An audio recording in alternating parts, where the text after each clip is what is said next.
Welcome back to We Don't Color on the Dog.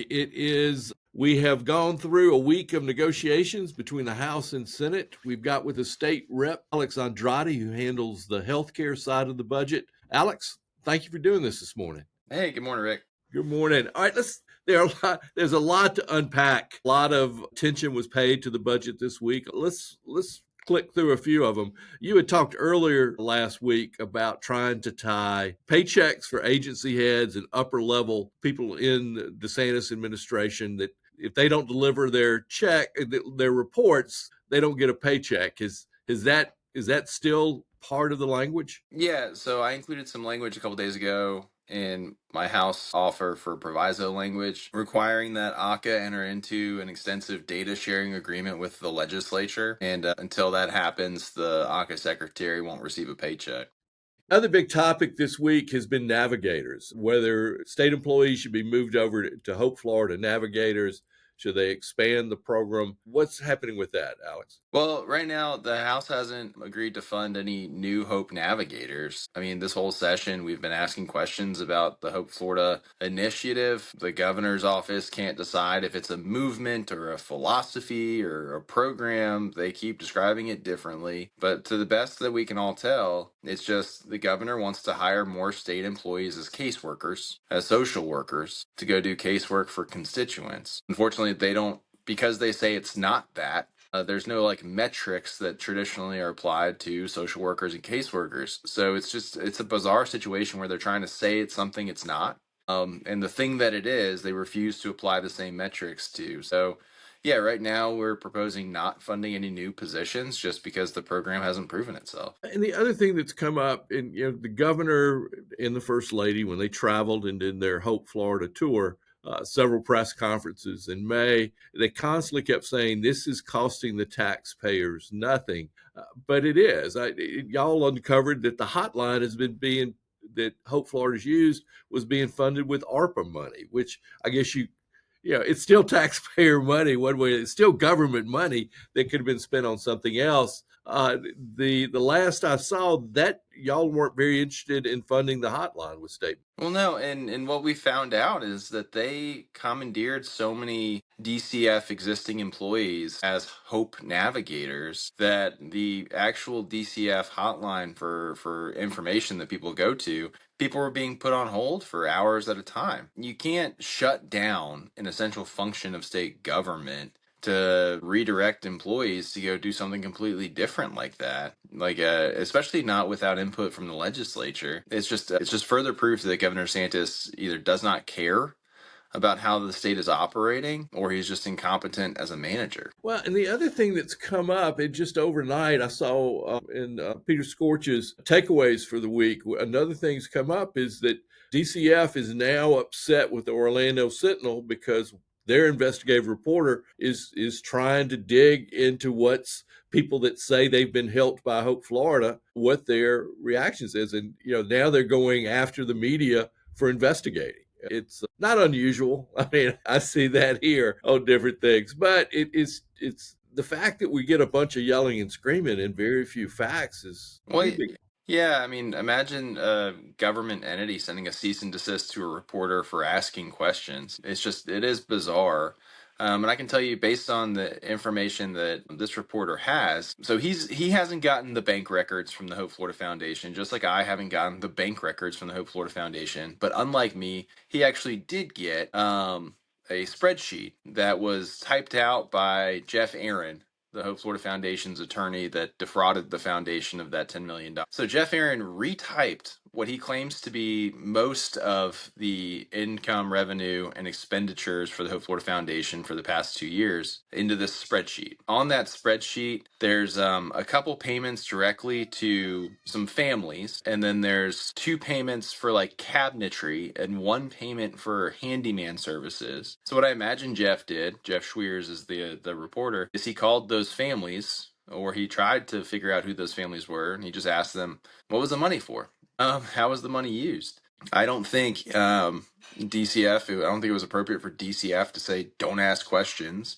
And also, I don't know if it's appropriate that this foundation was just cutting checks without any kind of metric or standard. I mean, there's no no information on why they chose these specific people or exactly what they did with the money. Well, and that's counter to what the First Lady has been saying. The whole message has been that this is to do a government function better than the government can do it, but to connect people with nonprofits, primarily faith based nonprofits, but nonprofits. So to give it directly to somebody and not have a nonprofit to go through or recommend them to talk to them, that's out of sync with the stories that we've been hearing. Yeah, no, absolutely. I mean, it's all very bizarre. And I don't blame a reporter for asking those questions. I mean, someone should be asking those questions, and it's incumbent upon the Hope Florida Foundation and DCF to answer those questions. Like, why did those families get chosen out of the hundreds of families that could have potentially been benefited?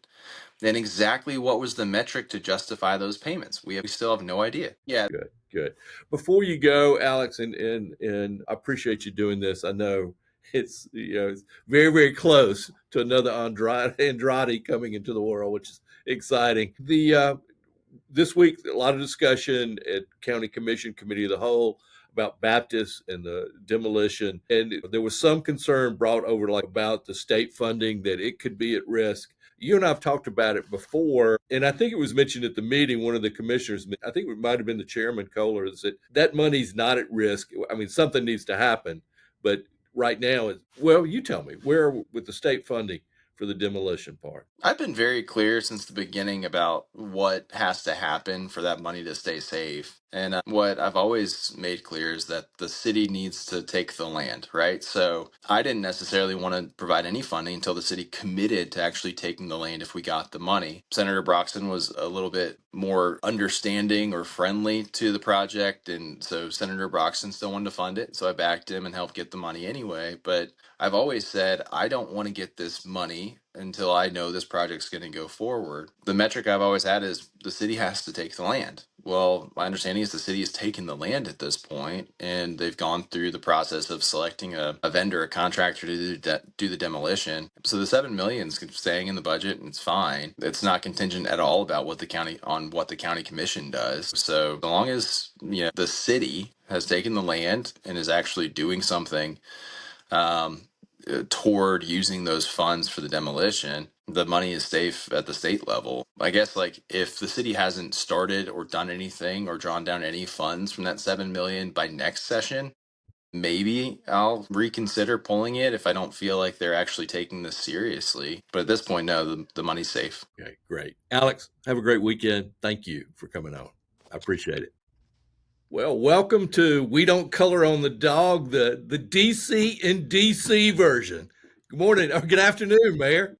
Yeah, thanks for having me. I always feel like someone's talking to me here, all the time, and and they say bad things. So yeah, no, glad to be here. Yeah, you just left Senator Rick Scott's office. How's the day been for you? It's been great. Yeah, we met with Congressman Petronas, with Senator Scott. Senator Moody's team was there. We stopped by Senator Tuberville and Senator Britt's office as well. So it's been great. That's what I like to do is get up here and maximize our time, and lots of conversations about the airport in supporting our. We were fortunate to get $4 million from the federal grant program last year, and so we hope to continue that support. And also some conversations around space and American magic, and some manufacturing possibilities at the port. So very excited about both of those things, and got a chance to chat. Actually, spent a lot of time with Senator Scott talking about childcare. As a matter of fact, just kind of came up as we talked about workforce and some of the challenges that we have in education. So we covered a lot of ground, and it was a good, productive day, I thought. Well, Senator Scott has always been big on the military and veterans. We know child care is very important to our service people that come to this area. We've got to be able to handle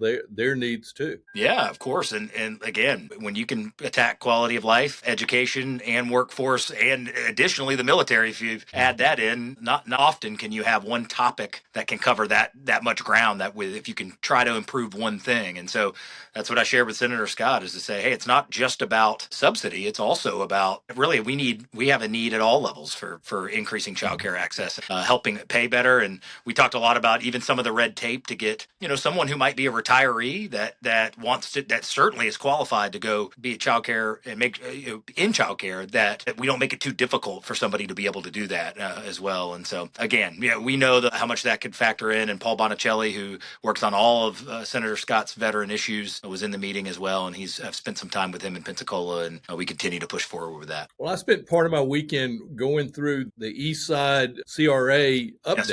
And I think one thing that really stands out, and it's going before the second reading before the city council, and hopefully they'll pass the ordinance, but just how much input y'all work to be sure, because you and I talked about it very early. I'm the dinosaur around, but we know how much the Black community has been studied to death and town hall to death. And the challenge that you recognized early was to show this is different.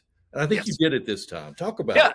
And listen, I think a lot of times, and especially in some early meetings and early town halls, there'd be a lot of pushback or preemptive anxiety, or the city won't do this and won't do that. And I really tried to make it a goal that I never took that personally, and meaning that there's deeper rooted issues beyond Mayor Reeves's tenure or the previous mayor's tenure that, about the government maybe not doing what they said they were going to do. So I couldn't take offense to that, because that's lived experience for somebody to say, well, I've sat in city or, town hall meetings for 30 years and they come and say this and don't do that. And so I've really tried to make it our mission that whether you agree with what we're going to do, and then sometimes you may not agree with what we're going to do, but that we do what we say we're going to do. And that if we say we're going to hear from you and not just have one meeting at City Hall and say 3 people showed up and say, well, then I guess the neighborhood didn't care. I'd rather have 23 meetings like we've had so far at Hollis T. Williams, and where we not only know from an objective standpoint about what the community wants, but that we meet people where they are at different times when they work different hours, and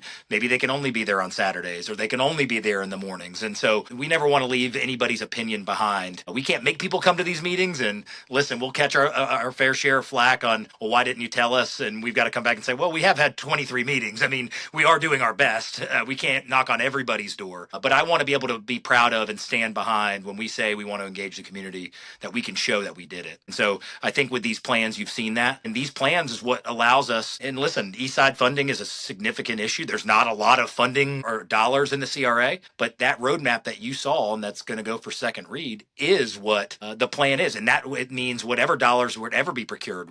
What if the East Side CRA expands? If there start to be more and more dollars there, those are the projects that we're allowed to spend them on. And so getting a long range vision from the neighborhood, even if there isn't money to do all of those things today, still is vitally important as we move forward. Well, I was looking at the 2004, the original plan, and it also had two-way on Martin Luther King Jr. Right. Boulevard. So that's the mountain you've had to climb. And again, it always has been. It's a depressed neighborhood for a long time. It didn't have the incremental growth that we see downtown and even on the west side. So it's got its challenges, but I think the plan and the input part is valuable. The other thing we got a lot of input last Thursday on the Baptist.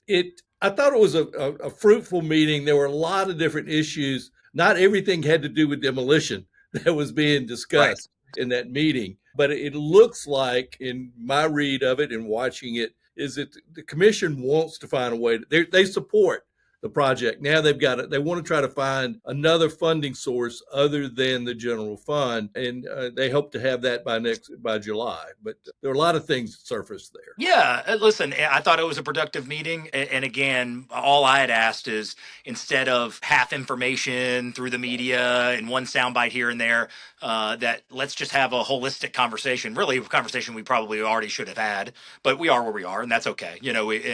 And so I was glad to be able to have that in one sitting where people could then see, when we talk about, well, why isn't the city taking the low bid? Well, I don't look at the low bid as the actual low bid, and we were able to explain why and not have to, again, do it in one sentence chunks and try to explain it. So, I thought that was good, and I thought it was productive. And listen, as you heard me say, no one can appreciate the need to try to get creative about how to fund something more than me. I feel like that's what I've tried to do with every project that we've had, including this one. But I wanted to also clear the air, and I think the public misperceives this sometimes, that the city only having $1 million in. If I'm done at $1 million, show me where to sign, like that document where the city has actually done at $1 million. And because we're talking about demolition as step one, but that we get naive to or forget about 2, 3, 4, and 100 that will be coming up in the months and years to come. And so what I really want, though, is I think this is a project that benefits the city. I believe all 5 commissioners agree that this is something that does benefit the county. So if they want to look at creative ways to help us with a funding stack to show that they appreciate the fact that it does help the county as well, I'm all for that, and we're happy to sit down with staff and figure out ways, if there's ideas that we can come up with that are helpful to them. We're absolutely open to that. So again, I think it was probably a conversation a long time in the making, and that was, I think you saw why, because I think we made a lot of inroads in a much shorter amount of time than going back and forth about little bits and pieces of this issue. So looking forward to working with them and being able to get something done. Well, it's taken a while to get from when Baptist left the property to that meeting last week. It took a while to get there. And for you, I mean, we had to get legislative buy-in. There are a lot of pieces to it. I think that one thing that was that I jumped on really quick watching the meeting was the deal that you and the Commissioner May and Baptist were to work out about carving aside some buildings that could actually provide some medical care in that neighborhood. Yeah, absolutely. And listen, I think that is what the community wants. They've made that clear for quite a while. And I mentioned in the meeting, listen, conversations and disagreements about the bond and what the county has done for Baptist and what Baptist has done for the county. I've said, and I've reminded myself many times of this during this process, Rick, I've said was always going to be the challenge of this project, is you got a lot of moving parts with a lot of different opinions and all of that. And if the city is successful in this, we're going to look back, not just at the money, it's how do you get to make great things happen? We've got to get difficult conversations and get everybody in the gumbo, and let's figure out something that's palatable for everyone. And so here's a perfect example. I love the idea of having healthcare there, but the county can have a different conversation with Baptist than we can about that, and just in terms of how we all position around this. I mean, we're getting property donated to us and other things like that. And so when Commissioner May brought up the idea to me to say, hey, how do you feel about these right of first refusals? I said, I'd sign that away in 10 seconds, because if we're taking those parcels that Baptist plans on hanging on to and turning them into public good, I don't care, city, county, who cares? That's better for city residents and county residents. So I loved that idea. We'd always generally talked about healthcare, but that was the first time we kind of said, well, here's a tangible action step we could take. And I absolutely support that and love that idea. And I said, we will sign away. I was just trying to protect and preserve that getting into private hands after we spent a lot of investment dollars across the street. And so if it goes to county hands or to community health or someone like that, I couldn't endorse that anymore. And very, very excited about that prospect. Well, and I think with the future development of that property, healthcare could be a big factor in helping more people be interested in that area, as well as Lumen, as the commissioner has come back with the community services side of it there too. So it could enhance the prospects of the future development, not hurt it. Absolutely. And you see that with these type of developments all the time. Sometimes it could be a police or a fire station. Sometimes it could be a school. There's these different elements that are not only good for the community, it helps move the new development and the new affordable housing access faster. So absolutely. I mean, who's going to ever balk at the idea of having, additional healthcare resources within their community? We all want that. So very, very excited for that for sure. Mayor, thank you so much for coming up. I'll see you at the press conference on Wednesday now. So that's right. Yeah. Thanks for adjusting for my trip. I'll be back tomorrow, and we'll see you Wednesday. Well, welcome back to We Don't Color on the Dog, the In Weekly podcast. We've got with us Democratic candidate for governor, David Jolly. Good morning, David. Hey, Rick, good to be with you. And I love the title, because I'm having this whole conversation about yellow dog Democrats and blue dog Democrats. So whatever color it is, let's get your support. All right. Well, I don't think people realize that you have a Pensacola connection. Sure.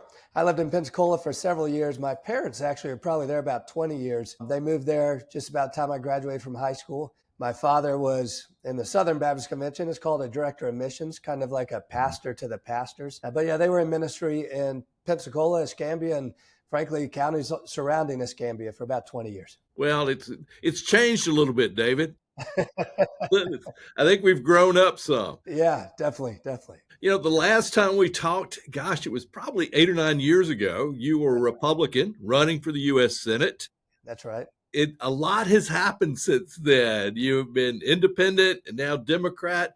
Talk about your political evolution. Yeah, people say, hey, Jolly's changed. I think we've all changed. I mean, I certainly look at some of my Republican colleagues and think, look, we used to be the party about less government and fiscal discipline. Now we're exploding debts and we want politicians in your bedrooms, your classrooms, and your doctor's offices. And that's not a journey I wanted to take with them. But it's a very important question for two reasons. One, I think change is part of the strength of this campaign. I think most voters have changed, particularly since the advent of Donald Trump. Some folks' politics have hardened. Some have changed. Some have changed parties. I'm part of the same change that I think many of us have had over the last 10 years in one direction or another. But also, I think it's important to recognize my values haven't changed. And I think where politicians open themselves up to very fair criticism is where we see people change their values, and particularly in a transactional way. You know, look, I point out that when I was a Bush 41 Republican my whole life. And when I came up through the Tea Party years, there was some dissidence there where I was fighting the Tea Party. And then in Congress, you know, I look at a few things that I was doing that reflected the values, maybe growing up in ministry or service or community. But, you know, I was a Republican who supported marriage equality in Congress. I supported climate science. I supported gun violence prevention, campaign finance reform. And as an independent for 6 or 7 years, what I really loved was the ability to kind of exercise those values untethered from major party dogma. You know, I would say people get it wrong when they think all independents are moderates. Many are pluralists. I'm still for lower economic or lower corporate taxes because I think it contributes to economic growth, but I'm for more gun violence prevention. I don't care if you call it left, right, or middle. That's just, you know, where I think solutions are available. So fast forward then to what I see in today's Florida Democratic Party. I see three values that I've kind of believed in all along. We need an economy that works for all people, everyone from every walk of life. The economy should be lifting people up. I think we need a government that responsibly administers services efficiently and responsibly, but we need services for our seniors, for our veterans, for those who are homeless, for those who are in need, for those who can't afford health care. I think there's a role for government to provide services to people. It's our government. We pay for it. And I don't think we should attack government. We should figure out how to efficiently use it as a tool. And then the third value is I do think we need to be a party, but a state of Florida where everybody is welcome, whether you were born here, you immigrated here from overseas or from Ohio. Regardless of who you love, the color of your skin, who you worship. I think everybody deserves respect and dignity, the same rights to be lifted up, to recognize your contribution to our culture and to our economy. Those are the values. And I think if we start by discussing what are the values that we should lead the state with, the policies kind of flow from there. So sure, it's been a journey. I've changed my mind on some issues, right? I've evolved on some issues, some policies. I think the values have been reflected in that journey all along. You know, David, one of the challenges that I see for Democratic candidates, particularly in the state of Florida, is that the Republicans are defining the Democratic Party, not the Democratic Party itself. And you've been a political analyst. I've watched you on Joe's show. Joe Scarborough was one of the founders of this paper with me. Talk about that. How do you change that dynamic where you get to define who you are, not the Republicans? So importantly, but I would also say Republicans are off message right now in a big way. A Democratic nominee can win the governorship next year in Tallahassee because we're in the midst of a change election nationally with a true affordability crisis in the state of Florida that our leaders in Tallahassee are ignoring, don't feel the urgency about, and don't want to solve. And so this is a governor's race. This race is singularly about the affordability crisis, largely driven by the cost of housing because of a property insurance market that has collapsed. The private property insurance market in Florida has collapsed. It's not coming back. Republicans are lying when they say it is. They're tinkering around the edges. We need a state catastrophic fund to move hurricane coverage out of the private market. It can drive down, in many cases, property insurance by 50 or 60%. We need generational property tax reform, not just a cut and no idea where the revenue comes from to replace that. But if you'll recall, 20 years ago, the issue was we need to save our homes because longtime homeowners were being priced out. Now we have an inverted crisis. First-time home buyers can't get into the market because of insurance and taxes. So how do we save our homes, but have generational reform to rebalance and provide a more equitable property tax solution that helps first-time home buyers? We've abandoned public education. You believed in the Republican voucher system, but now the school's taking the voucher, but they want an extra 10 grand from you because they raised tuition over the cost of the vouchers. Yeah. That's an affordability crisis. If, as Democrats, we focus on where voters are on the issues in 2026 in a governor's race, recognize, Rick, nothing I just said had anything to do with Donald Trump. This race is not about Donald Trump. The Republican nominee, the Republican Party already wants to make it about Donald Trump.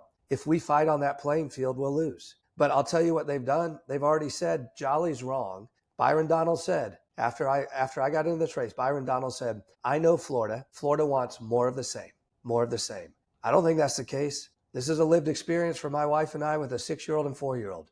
The affordability crisis is real. Crisis in education is real. I think people want change. If we make this race about change versus more of the same, and we don't fall into the trap set by the Republican nominee, we'll win. I know we'll win. Well, you have watched this on a national basis, David, and I think we do see it's almost the anti-woke issues that are out there, library books and gender identification. Those all, to me, are keep away from looking at the very issues that you want to look at. We haven't seen a legislature really tackle the kitchen table issues. That's kind of how I look at it. Yeah, that's right. And look, I also think we have to expose some bad faith here. I mean, we should be a state and a country that's working in good faith for equity for all people.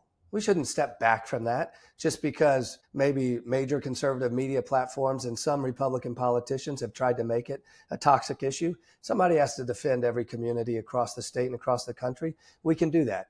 But it becomes a distraction when what people really want to talk about is the affordability crisis.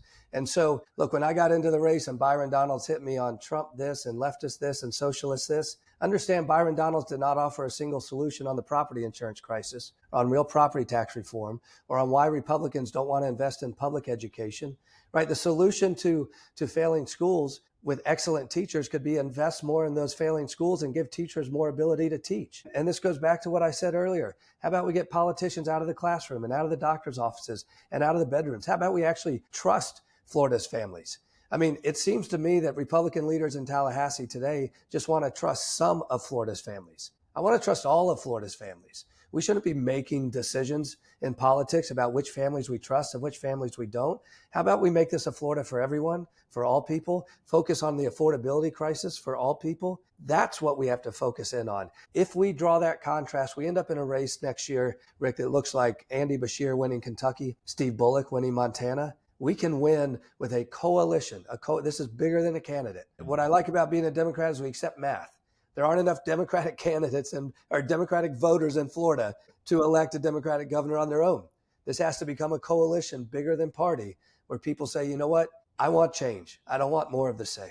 That's our message. You know, David, you served with Ron DeSantis in Congress. Y'all were there at the same time. Have you been surprised at some of the things that he's been pushing since he's been governor? Not so much, Rick. I mean, the one thing I saw in him as a freshman is he was a man in a hurry. In a very safe red seat where he could have arguably stayed there for a decade. He started nationally fundraising for his next office as a freshman in Congress, going all around the country. And he was very good at it. Actually, it amazed me how good he was at creating a national following. And so he was always trying to skate where the puck was going because he had his eyes on the White House from the very beginning. And unfortunately, what that meant in today's toxic environment, whether he believes it with conviction or just followed the movement, was to unleash culture wars, to attack communities in the state of Florida, to engage in policies that have further marginalized us and reduced the interest of tourists from coming to Florida. Young people growing up say, I don't know that I want to still live here. Retirees who just thought they're going to spend their last few decades here in quaint Florida are facing an affordability crisis and culture wars that they don't want to be a part of. So I think the division he's created is wrong. We also have to recognize that not everything a Republican does is wrong. Right? The state has made investments in reserves and a stabilizing fund. That's important. The Senate Republican president right now wants a rural renaissance, wants to spend $200 million for last mile corridors to some of our struggling counties. We should say, yeah, let's do it. Let's make it $300 million. Part of it is recognizing if something's working, let's do it. Let's keep doing it. But where we have seen economic growth make a home for the rich and the reckless, but abandon everybody else, where we've seen culture wars lift up only some families, but not others, we need a change in that direction. I think the governor's been wrong in where he's taken us. David, I'm sure we'll talk a lot over the next few months, but thank you so much for doing this today. And it's good to have you back in Pensacola. Thank you, Rick. Great to be with you. Well, welcome to the scientist edition of We Don't Color on the Dog and Shannon Nicholson in the mix. IHMC, Institute for Human and Machine Cognition, they won a huge Triumph grant to set up the National Center for Collaborative Autonomy. Just the name is cool. We've got with us Dr. Matt Johnson, Dr. Niranjan Suri with us today. Thank y'all for joining us. Thank you. All right, just the whole idea of what do y'all take on the idea of pretend I'm a fifth grader, and that may be even putting me too high, is what is an autonomous system? So an autonomous jump system on that is, one. you want to go for it, Matt, or you want me to go I'll for it? tell you on that one. So an autonomous system is basically a computer or a robot or a drone that you don't have to command every step of the way. So you can delegate some authority to it, ask it to do something, and it tries to figure out how to get to the goal that you have specified without having to, tell it step by step how to get there. So that's a quick summary of what an autonomous system is. So what are some of the applications that how would that apply to in real world? So if you look, for example, at drones, and this is a big topic right now, because if you look at the war that's going on in Ukraine with Ukraine and Russia, it turns out that almost 80% of the battles now are actually fought using drones. Now, one of the big problems is that if you have to pilot each of these drones manually, it just doesn't work very well because you don't have enough pilots. And also the communications link between the pilot and the drone tends to get disrupted because that's what the enemy likes to do. So autonomy, for example, in this case, is a way by which we can tell the drones what they should do, and the drones will autonomously operate and achieve that goal to the best of their ability without each human having to pilot the drone in a manual fashion. Yeah, you see in the movies where somebody's like a game and they have a stick shift and they're flying that. And so now with the AI or with the computer, they would be able to make those decisions if programmed right. That's right. The human is still specifying the goal for the drone or the autonomous system to achieve, and within certain rules of behavior, the system tries to achieve that goal without direct commands from the human. Matt, how do you see this involving robotics? Is that an application also? Yeah, absolutely. I mean, it works the same way, right? So in all robotics applications, you're doing what Niranjan just described. You've got a system that needs to do more on its own, so you can't have a human micromanaging it or driving with the joystick because it's just not practical. It doesn't scale well. If you want to get more bang for your buck, and that's what robots are supposed to provide, you need them to do things on their own or autonomously, as it's like to be said. And in order to do that, they need to be able to see the world themselves. They need to be able to interpret what they're seeing on their own.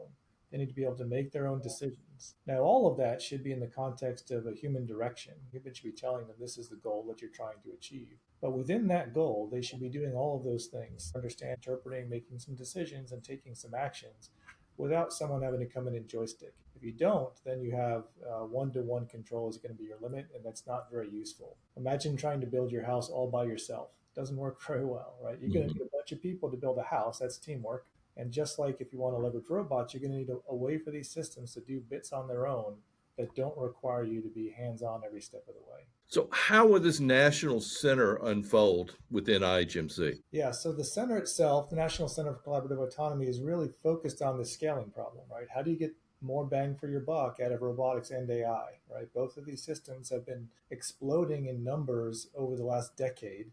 The number of robots in use and the number of ways we use AI and where we use AI has just been growing exponentially. But it all works pretty much the same way, which is mainly one-to-one.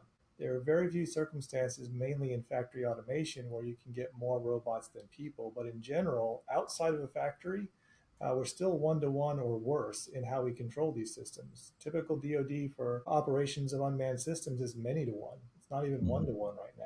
And so to get that to be actually worth the dollar value that we're investing in these systems, we've got to flip the script. We've got to change how we operate. And that's going to involve more sophisticated automation and decision-making on these systems, specifically on how they collaborate.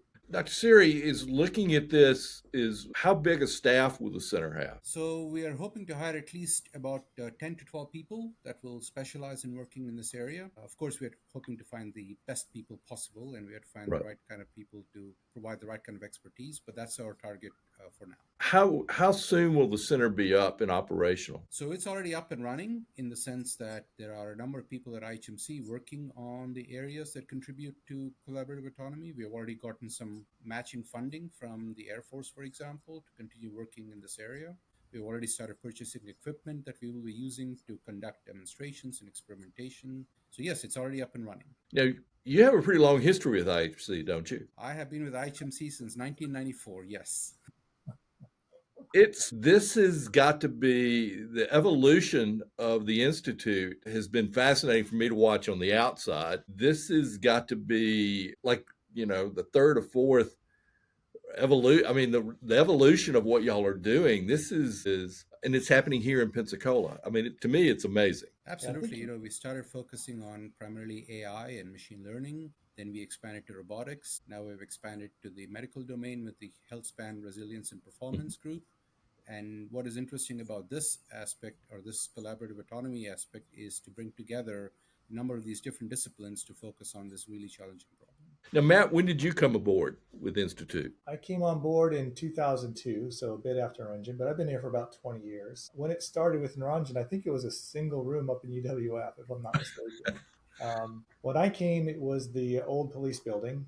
Right. Looking building. Since then, they've added, with the expansion into and growth in robotics, we added the new building on Ramana. And then most recently, we've extended into the human performance space with the HRP building across the street. And so that's kind of indicative of the growth of what we're doing and the importance of the area.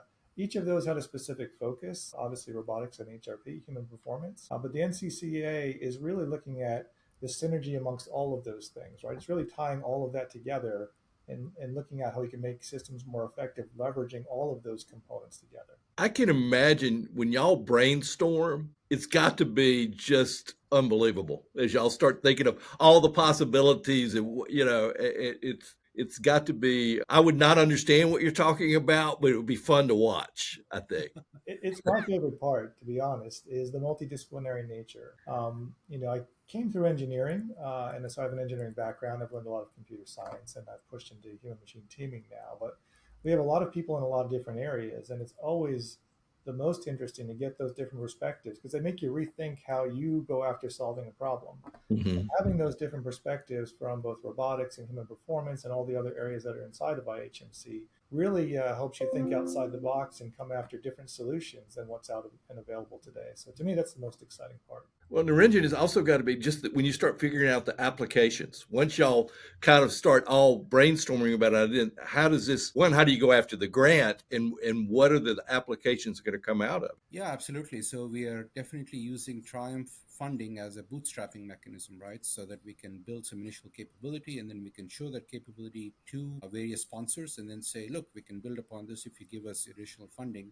And that's the way it works. So Triumph has been very useful from that perspective of giving us that bootstrap funding, if you will, that will allow us to build upon and go after bigger efforts, right? So, yeah. And you would think about, because Matt, when you came on, that was the paper had just started. We started in '99, and I remember trying to figure out what machine cognition was, and now we have AI, which is that to the nth degree of where y'all started. Yeah, I mean, it's been a pretty interesting ride to be part of. I think the central theme has always been the same, right? So, and it's right there in the name, human and machine. When we talk about robotics, that's the machine side, but the HRP is the human side, right? It's always been there from the beginning. And the entire focus of IHMC is what we call human-centered computing. And that really is start with the end user, the mission objective, the thing you're trying to achieve, which always involves people, and then build the technology to support that. That's really the key to the whole game. And you need your technologists to be informed by the end target, the goal that you're trying to achieve, which is always people driven.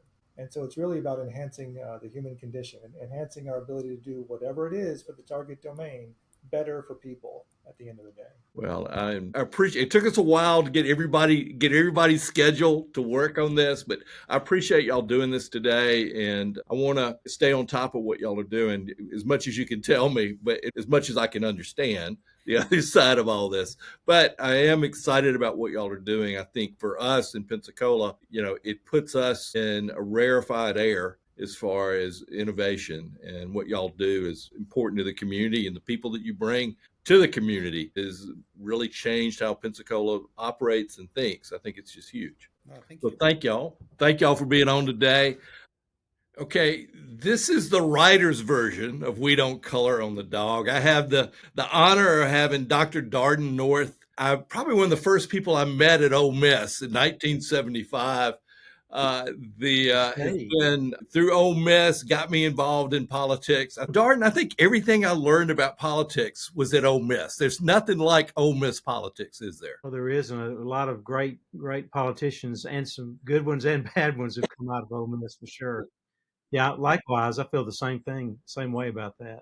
And you even stayed at Ole Miss. That was pretty good. No, but What is fun to see is both of you and I are authors. It is, you put together mysteries and thrillers. They're based in the South, which I like, because I think that there's something about the South that's in relationships in the South and conversations, and the twist of the stories are all good. And you've won a lot of awards. I just like the way you wrap the South into your stories. Talk just a little bit about that. Well, all the mysteries and suspense thrillers are set in Mississippi. I have one book that I've written that hasn't been published yet that's not in the medical type genre. But when I say the medical genre, the characters are medical, but the stories are not necessarily about the medicine, but they're all set in Mississippi, which is, you have to write about where but I'm trying to bring interest into the contemporary Mississippi, people who don't know us to see us as we are now.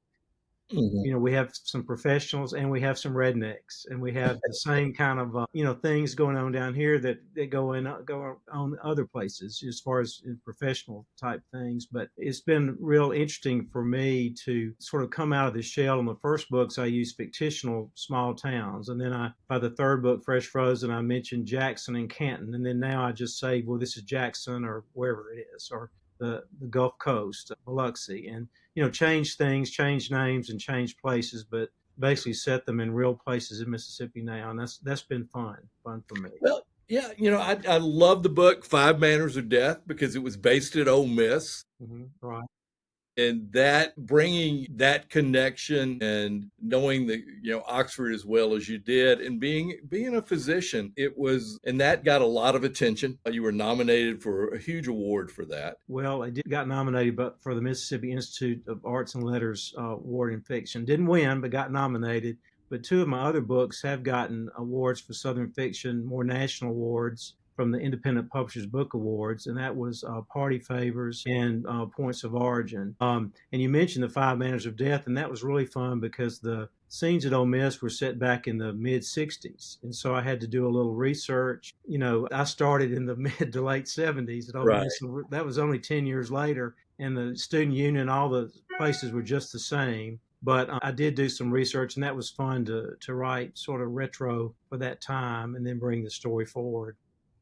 Yeah, it was interesting because when we were at Ole Miss, we were after Archie Manning, we were after that period, but you still could see bullet holes in the Coliseum columns. Yeah. Yeah. I think they're still there. It was still around us. Yeah. Yeah. I supposedly have a brick from the Lyceum. I'm not sure it's real, but somebody making a brick from the Lyceum. Tell us about your new book, because that Rooftop. Rooftop is my seventh novel. It is the third in the Dinah Bratton trilogy of novels, which started with Wiggle Room and then the Five Manners of Death. And Dinah Bratton is a young female surgeon that was introduced as a single mother, victim of an abusive marriage. And now she's sort of gone through an arc where she's the main surgeon in her group. She married one of the other surgeons, has him at home to deal with, but she finds herself constantly getting involved in solving murders. And, Dinah seems to attract murder. In fact, in in this new book in Rooftop, the husband of one of her female partners is murdered. And so she gets involved in helping to figure out how that happened. Plus, her teenage daughter is now a cheerleader and learning to drive. So she suddenly finds herself having to do cheerleader moms in addition to being a surgeon and trying to solve murders. And then she's got this husband at home who expects her to be a wife. And so she's got a very, very busy life. And I sort of show how her career has matured, how her life has changed into the fact she would like to do normal things as every other mother would like to do, but she also wants to be a good surgeon. And so I bring that aspect, that human aspect of the story for that protagonist. And I'm really, really proud of how she has, what she's become. And there's a lot more room for her to grow and a lot more room for her to solve a lot more mysteries as the books go forward. Well, in that story arc, that a really good book, and you do a great job of it, is your characters have to develop. Yeah. There has to be a development arc. There's a story arc of, where the story or the mystery is going, but the character has to evolve for it to really be an interesting character. And you have to show what the character, who your main character is, what that character wants or thinks they want, and what's keeping them from getting it. You have to show that. And then you have to show what happens if they get it or if they don't get it. And basically you have to show that pretty soon in the book. I didn't really start off to write a trilogy, but when Wiggle Room came out and then brought in The Five Manners of Death and brought the same characters forward, I thought, I can do this and make it a trilogy. And of course, the difference in a trilogy and a series is each novel in a trilogy is a standalone story, right, whereas a series, really, you really have to read them all to kind of understand where you are. But I hope everybody will read all three books, but you don't have to figure them out. Yeah, that is the challenge is, and the other thing that you do, and I think it's one of the things that I think is important, is the protagonist needs to be imperfect. They've got to have flaws to where the reader says, no. And that makes the character that much more likable, don't you think? Yes, and you want that character to understand their flaws and to realize they have flaws and, regret the flaws. And, you want the character to seem real, and the character has to grow, and the character has to learn something too. Right. By the end of the book. Now, what's your writing schedule? How do you put it together? Because you got a full practice. We're doing this at the end of the day. You've already did your rounds. I still practice full-time medicine. I'm a gynecologist. I do surgery and see hopefully a full day of patients every day. Don't deliver babies anymore, so that's made it a little bit calmer. If I wrote for full time, I think you'd get up in the morning and write for 2 or 3 hours, and then you'd have the rest of the day. But that's not the way it is for me. I usually work on my writing in some form or fashion every day. Whether it's doing a podcast like this, or book signing, or emails, or doing social media. If it's not just sitting down and writing, but once I get to about 50% through the book, it just seems to go a lot faster. I can get a lot more pages done every day.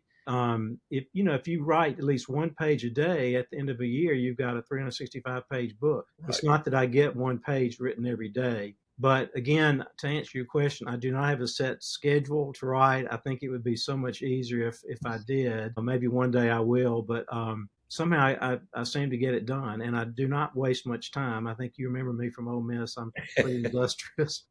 Right. And like to be involved in a lot of different things, and you find time to do what you want to do, for sure. Do you outline? I don't, and I don't either. I'm participating in a really good online writing group called Writing Away Refuge, and I would highly recommend that. The group teaches you should outline and you should storyboard. And I'm trying to get that way, but I usually do a very, very rough plot outline, and then, to kind of get me started. And again, you don't want it to be too rigid, because you want your characters to develop, and the characters pretty much begin to write the story for themselves. Right. As you know, and certainly can go in a different direction. The villain that you thought was going to be the villain turns out not to be.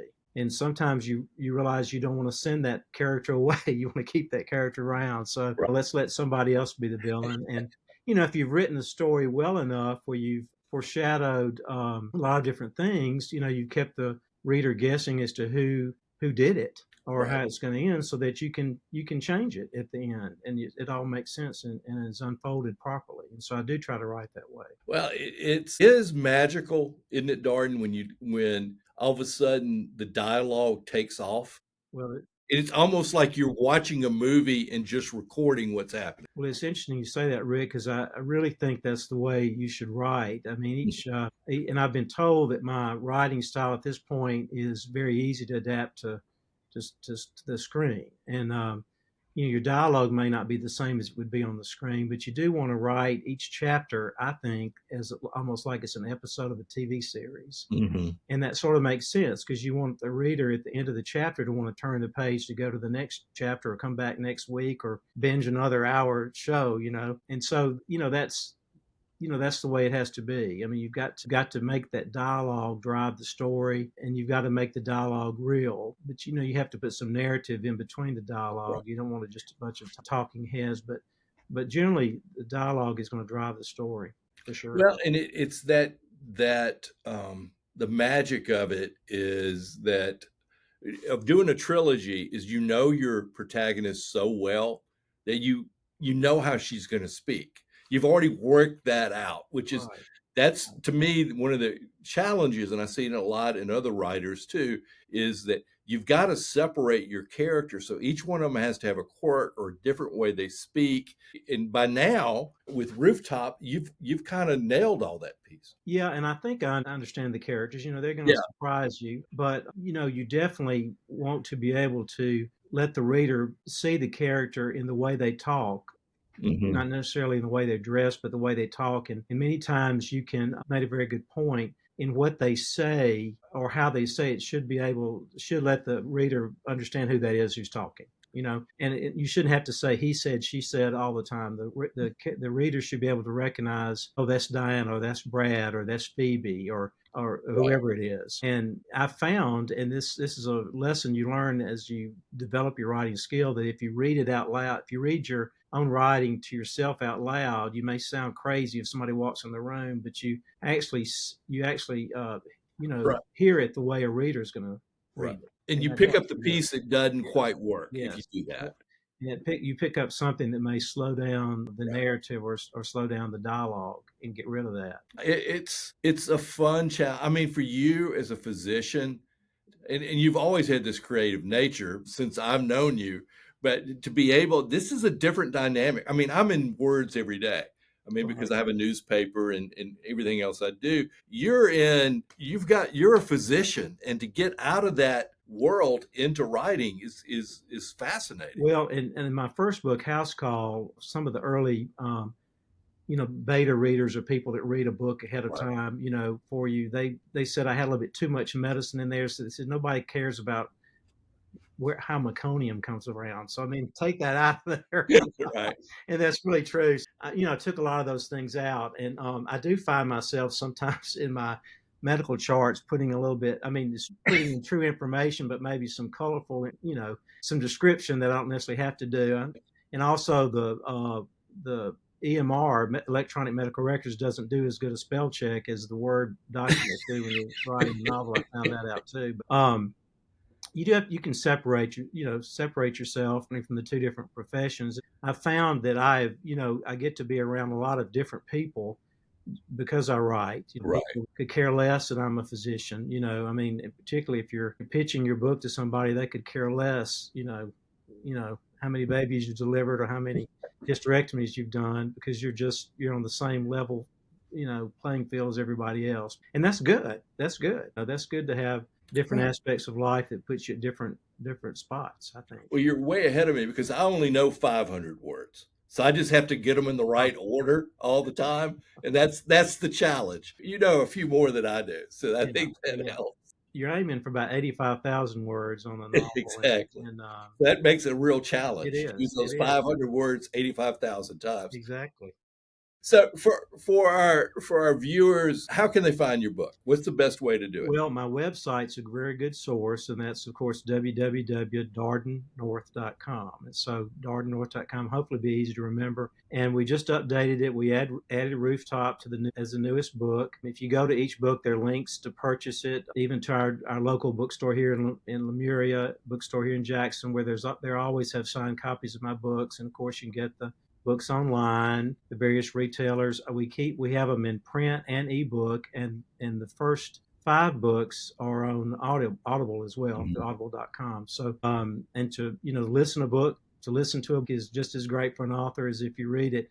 And one thing, Rick, too, I think you'll share this. True, getting reviews, writers really need reviews, and hopefully you like our work and you will give us a good review. But, a review doesn't have to be long, just a sentence or two, on any website or any of the retail sites you buy books are very helpful, for writers. So reviews are very, very important. But anyway, you can also connect with me on Facebook, both an author and a social account there under Darden North, Instagram under Darden North, TikTok, Darden North. So anyway, I'm all over, try to be all over the social media. And you do such a great job. Before you go, the other thing that I think is there's something about Mississippi and writers. I mean, we have a really, well, it's a dwindling number, but a really good series. Mississippi has some of the greatest bookstores. Oh yeah. Sure. And it's something about Mississippi that produces writers. Just, at Ole Miss, one of my favorite places was to go, visit Faulkner's home in Roanoke and just spend a little bit of time there. And it's something magical about the state, don't you think? Well, yes, I do. And I've heard that, Mississippians are trying to explain themselves. And that's why we write so much.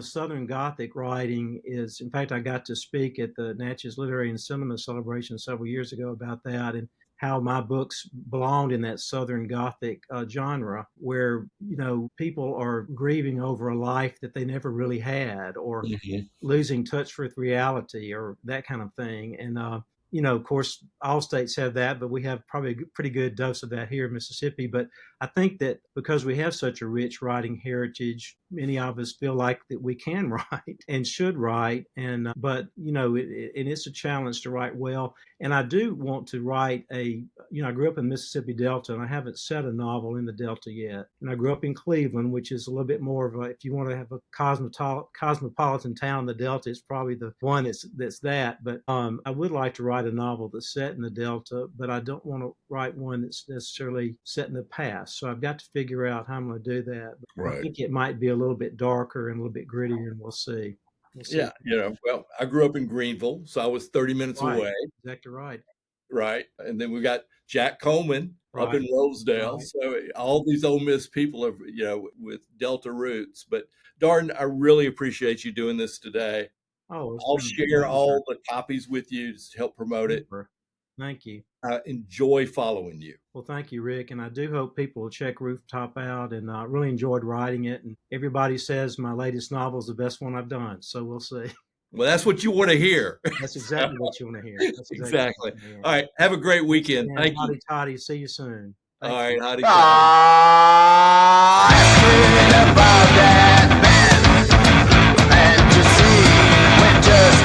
Thanks for watching. And to keep up with what's going on, be sure and subscribe. Just click on the little dog to the right and click the subscribe button. You can also like this video and click on the bell, which will notify you of new content. This really helps the channel grow. We appreciate you.